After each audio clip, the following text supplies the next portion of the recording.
desejo de paz para com todos vem de Deus, de Jesus, mentores e colaboradores desse canal. Um dos instintos que ainda carregamos em nossos dias, mesmo a caminho de um mundo de regeneração, é o primitivo.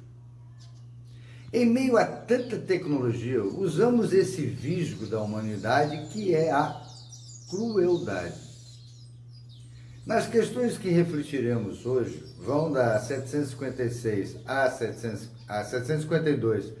756, esse tema foi muito bem explorado por Kardec no Livro dos Espíritos, parte 3, e faz parte da lei de destruição. É considerado crueldade qualquer ação cruel e desumana que causa dor e sofrimento no outro ser. Vamos entender que esse outro ser ligados aos reinos animal e vegetal, não só humano. Quanto àquilo que representa este termo, derivado do latim crudelitas, pode citar como exemplo e representação a impiedade, a inumanidade e a frieza de espíritos.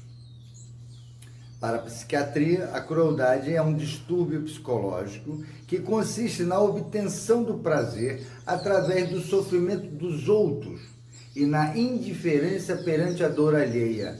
A crueldade também é associada ao sadismo, que é a excitação que se sente ao causar dor nos outros. Na questão 752, Kardec pergunta se a crueldade pode estar ligada à lei de destruição, no que a espiritualidade responde que é o maior grau no que se refere ao instinto perverso, uma natureza má, e que a destruição é uma necessidade, mas a crueldade não se dá do mesmo jeito. Como dissemos, a natureza primitiva do homem o remete aos instintos do bruto, a povos de imperfeito desenvolvimento que se conservam sob o império de espíritos também imperfeitos que lhes são simpáticos, até que povos mais adiantados venham destruir ou enfraquecer essa influência. Isso vimos em slides anteriores por conta de que a destruição e a guerra servem para promover o adiantamento de povos ainda em rudimentar desenvolvimento. Em todos nós, o senso de moral existe, mas a falta do desenvolvimento dele nos remete a seres cruéis. Mas como a espiritualidade nos lembra que o progresso é inevitável, portanto, a bondade fará parte dessa marcha para mundos ditosos. No capítulo Caráter da Revelação Espírita, itens 24 e 25 do livro Gênesis, os Espíritos nos relembram da nossa natureza religiosa, na qual, sendo Deus o eixo de todas as crenças religiosas e o objetivo de todos os cultos, o caráter de todas as religiões é conforme a ideia que elas dão de Deus. As religiões que fazem de Deus um ser vingativo e cruel julgam honrá-lo com atos de crueldade, com fogueiras e torturas. As que têm um Deus parcial e cioso são intolerantes e, mais ou menos, meticulosas na forma, e por crerem no mais ou menos contaminado das fraquezas e ninharias humanas.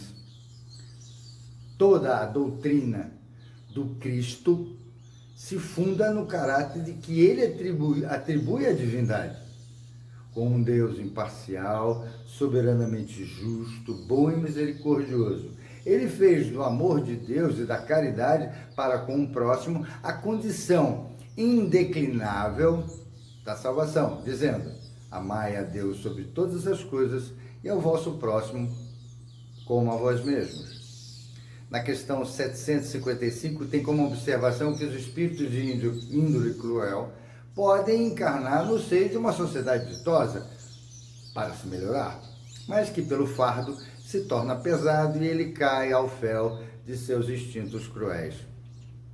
Voltará para a erraticidade para tentar reparar o seu erro. Essa é uma lei de aprimoramento espiritual, a multiplicidade das existências. porquanto descreve os espíritos que a humanidade progride.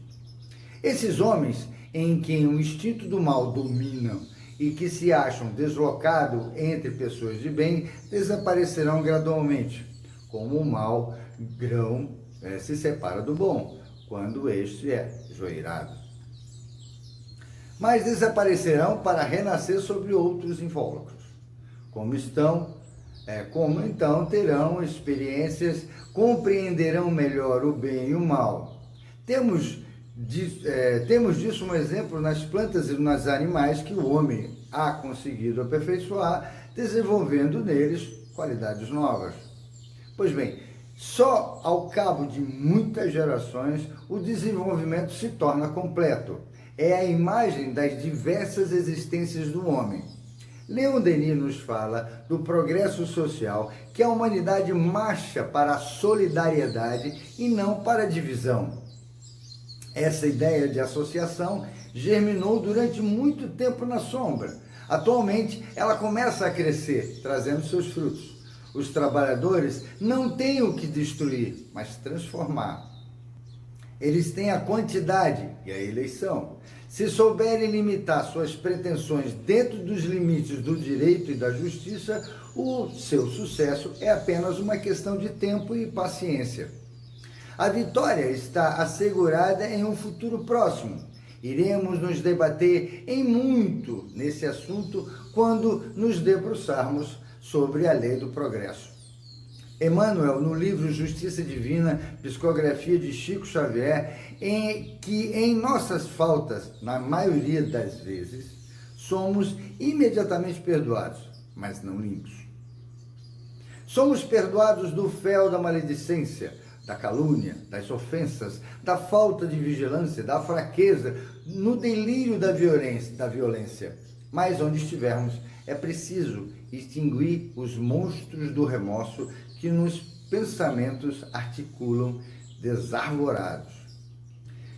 Lembremos dos prejuízos causados ao nosso próximo, nos cobrirá de vergonha. E é na prece do arrependimento sincero que seremos novamente colocados à prova para espiar nossa natureza primitiva diante da bondade divina que circula ao nosso redor, pois cada consciência vive e envolve em seus próprios reflexos. Não nos permitamos que o egoísmo sombreie a visão, que o ódio embessonhe o nosso cérebro. Não nos desprezemos para que não materializemos os fantasmas e que o ciúme não nos leve ao látego de morte, embebidos em um sentimento de vingança e crueldade. Lembre-se de que não devemos humilhar ninguém. Os erros que os outros cometem hoje, nós podemos cometê-los amanhã. Não se julgue inatingível nem infalível. Todos podem falhar. Trate os outros com tolerância para que possa reerguê-los e se errarem. A perfeição não é desta terra. Não exija dos outros aquilo que você também ainda não pode dar. Até o próximo episódio. Paz e luz.